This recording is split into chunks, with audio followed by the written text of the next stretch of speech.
Disney princesses. They're iconic heroines and role models that have taught us lessons for centuries. Since 1937 to 2023. But there's a lingering question. Which ones are the best of the best? And which ones are on the gray? Hey guys, it's Makenna and we're here to help you find out. So you want to avoid a deal with a sea witch or poison apple, we're here to tell you which ones are the best. But let's write down some rules. We're only taking one character per entry, although there is some points or sections that will be only for 2 characters. Most of them will be from the official princess lineup, but there will also be some unofficial princesses as well. And if your favorite princess was not in this video, please let them know down in the comments.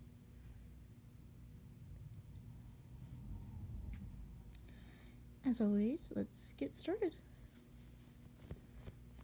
Number 12. Merida.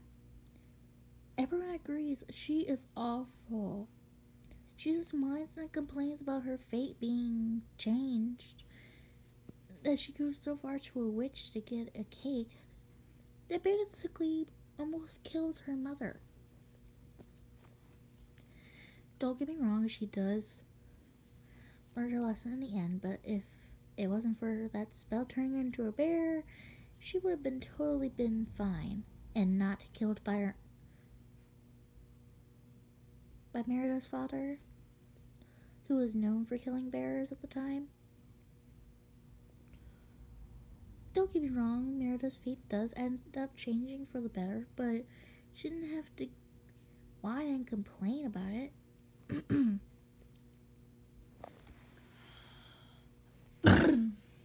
But her defiance was something for her mother to see to get her in her point of view. But killing parents is not a way to do it.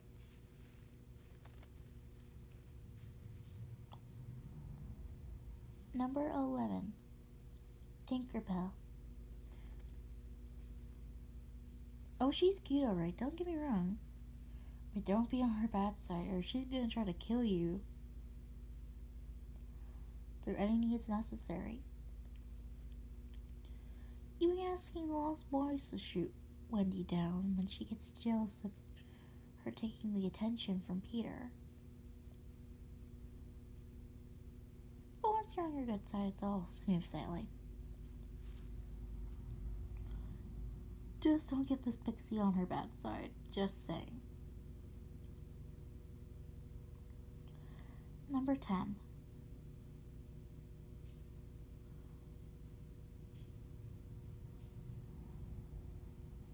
Meg. She's a wonderful heroine. When she's not trying to trick Hercules to give his strength, that is. She was conceited and was being used for Hades a long time. So understand her jadedness and hard exterior.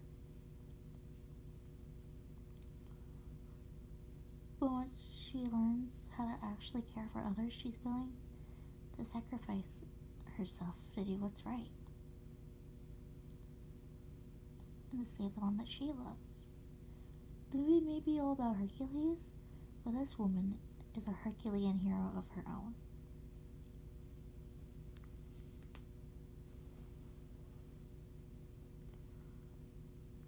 Number 9. Snow White. People love criticizing old Disney films, and they have a right to be, because it was more simpler times back then. But people wanted simple back then. It was the norm for her to be cooking, cleaning, sewing, and doing everything else a normal housewife would then.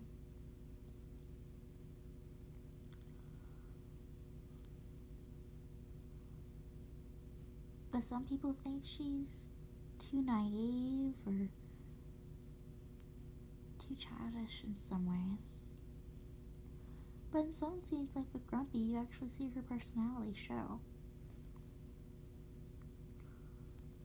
And she does have a very sweet personality. But she really should have been thinking better instead of taking that apple from a stranger. On a similar note, let's go to number 8, Cinderella. Honestly, some people are turned off by the original Cinderella. Being up in the attic and talking to the animals, some people think she's gone nuts. But a lot of people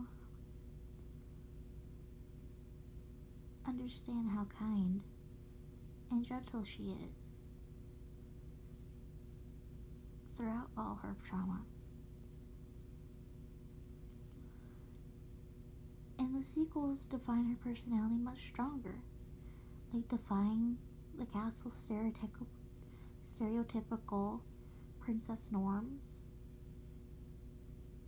and doing things her own way and dreams come true and finding ways to get back her happily ever after and defeat Lady Tremaine in proactive and clever ways. Heck, even the live action has her being more proactive by going out more often and horseback riding to cope with the stress of her stepfamily.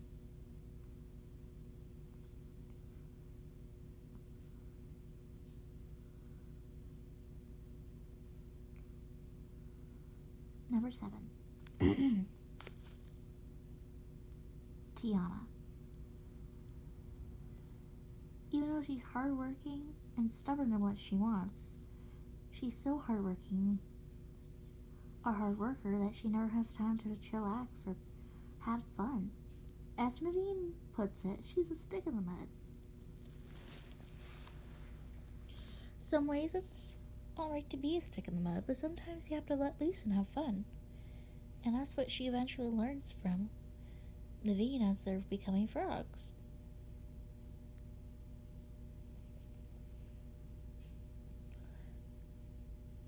Number 6. Mulan. Like Merida, she doesn't want to get married, but she doesn't defy her parents too much. She understands the traditions and tries to uphold the honor of becoming a traditional Chinese bride. But in some ways she can't be. She's more masculine in some areas. So she uses her wits and skill to get her through situations. Like with the avalanche, and with outwitting Shan Yu at the end and turning into a bunch of fireworks.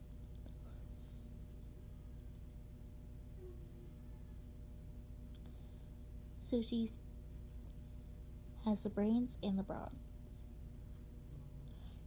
And make a man out of anyone.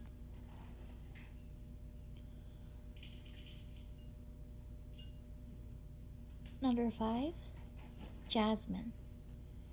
Like others, she's stubborn and headstrong, but she knows what she wants and defies expectations as a normal princess and wants to explore outside the walls of the Agrabah Palace and longs to be free.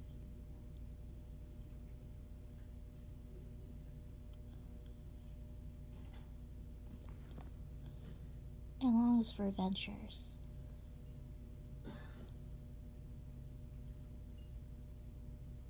Exploring more lands and expanding her horizons. Just like number 4, Belle. She wants to find new adventures just like the others, but she likes reading books and being intelligent.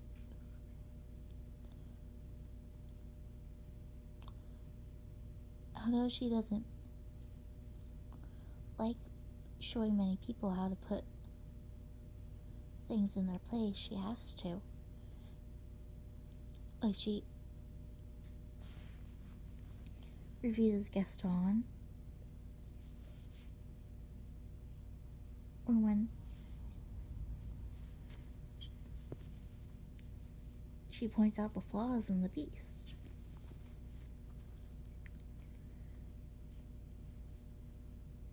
But she's brave and has lots of courage, too, just like many others on this list.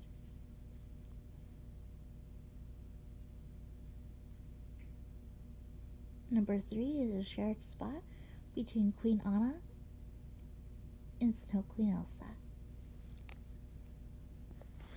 At first, the newly crowned Queen of Arendelle was not only physically cold, but very socially distant from her younger sister. She didn't mean to be, but she didn't want to hurt anyone.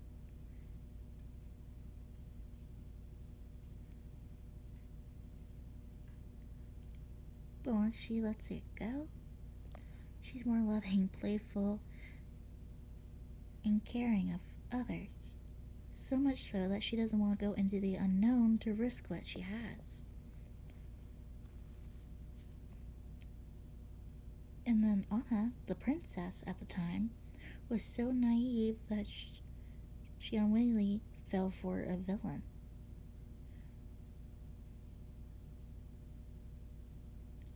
That she would rather marry a man she just met, for that matter.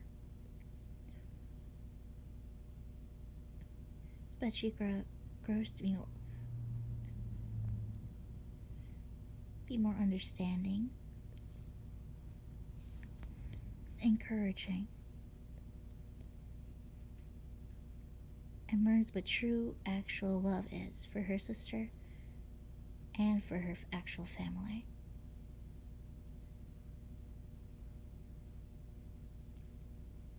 So much so that she becomes the new Queen of Arendelle.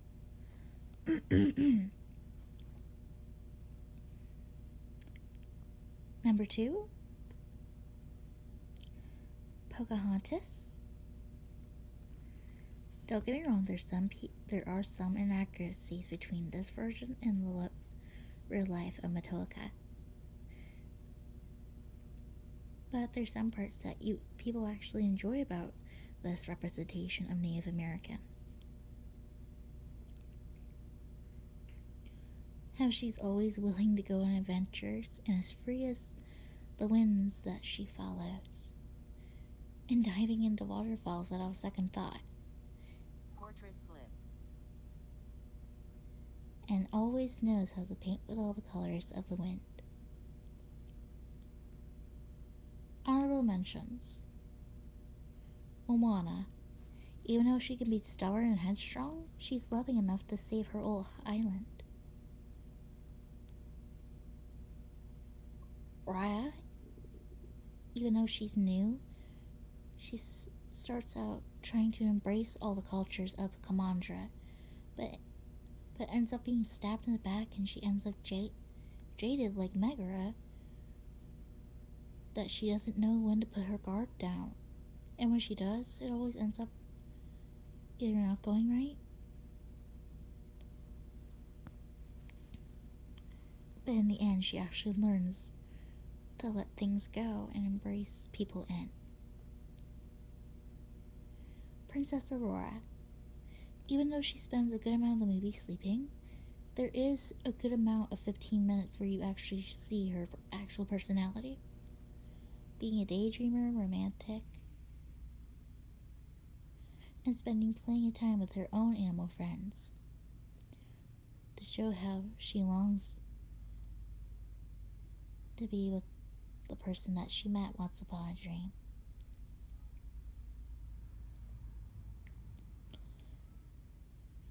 And the number 1 princess is Ariel. Not only because she's a mermaid and I love mermaids, but because she wants to know more about the human world with her curiosity and tenacity that defies her father every time about it. And once her and Eric finally meet, it helps her explore so much more about humans and the land above sea.